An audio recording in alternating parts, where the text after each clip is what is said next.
شروع اللہ کے نام سے جو بڑا مہربان نہایت رحم والا ہے۔ سچ مچ ہونے والی، وہ سچ مچ ہونے والی کیا ہے؟ اور تم کو کیا معلوم ہے کہ وہ سچ مچ ہونے والی کیا ہے؟ وہی کھڑکھڑانے والی جس کو سمود اور عاد دونوں نے جھٹلایا، سو سمود تو کڑک سے ہلاک کر دیے گئے، رہے عاد ان کا نہایت تیز آندھی سے ستیہ ناش کر دیا گیا۔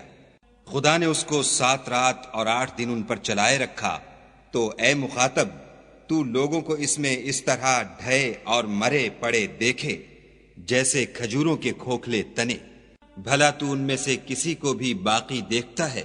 اور فرعون اور جو لوگ اس سے پہلے تھے اور وہ جو الٹی بستیوں میں رہتے تھے سب گناہ کے کام کرتے تھے، انہوں نے اپنے پروردگار کے پیغمبر کی نافرمانی کی تو خدا نے بھی ان کو بڑا سخت پکڑا۔ جب پانی طغیانی پر آیا تو ہم نے تم لوگوں کو کشتی میں سوار کر لیا تاکہ اس کو تمہارے لیے یادگار بنائیں اور یاد رکھنے والے کان اسے یاد رکھیں۔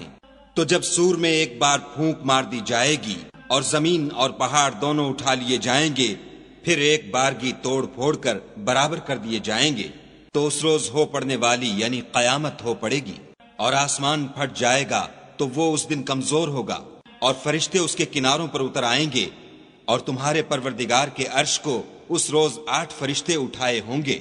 اس روز تم سب لوگوں کے سامنے پیش کیے جاؤ گے اور تمہاری کوئی پوشیدہ بات چھپی نہ رہے گی۔ تو جس کا اعمال نامہ اس کے داہنے ہاتھ میں دیا جائے گا وہ دوسروں سے کہے گا کہ لیجئے میرا نامہ اعمال پڑھیے، مجھے یقین تھا کہ مجھ کو میرا حساب کتاب ضرور ملے گا۔ پس وہ شخص من مانے عیش میں ہوگا، یعنی اونچے اونچے محلوں کے باغ میں جن کے میوے جھکے ہوئے ہوں گے۔ جو عمل تم ایام گزشتہ میں آگے بھیج چکے ہو اس کے صلے میں مزے سے کھاؤ اور پیو۔ اور جس کا نامہ اعمال اس کے بائیں ہاتھ میں دیا جائے گا وہ کہے گا اے کاش مجھ کو میرا اعمال نامہ نہ دیا جاتا اور مجھے معلوم نہ ہوتا کہ میرا حساب کیا ہے۔ اے کاش موت ابد الآباد کے لیے میرا کام تمام کر چکی ہوتی، آج میرا مال میرے کچھ بھی کام نہ آیا، ہائے میری سلطنت خاک میں مل گئی۔ حکم ہوگا کہ اسے پکڑ لو اور طوق پہنا دو، پھر دوزخ کی آگ میں جھونک دو، پھر زنجیر سے جس کی ناپ 70 گز ہے جکڑ دو۔ یہ نہ تو خدائے جل شانہ پر ایمان لاتا تھا اور نہ فقیر کے کھانا کھلانے پر آمادہ کرتا تھا، سو آج اس کا بھی یہاں کوئی دوست دار نہیں، اور نہ پیپ کے سوا اس کے لیے کھانا ہے، جس کو گناہ گاروں کے سوا کوئی نہیں کھائے گا۔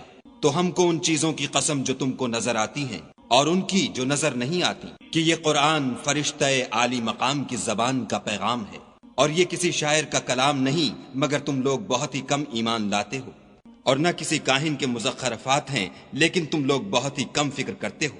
یہ تو پروردگار عالم کا اتارا ہوا ہے۔ اگر یہ پیغمبر ہماری نسبت کوئی بات جھوٹ بنا لاتے تو ہم ان کا داہنا ہاتھ پکڑ لیتے، پھر ان کی رگے گردن کاٹ ڈالتے، پھر تم میں سے کوئی ہمیں اس سے روکنے والا نہ ہوتا۔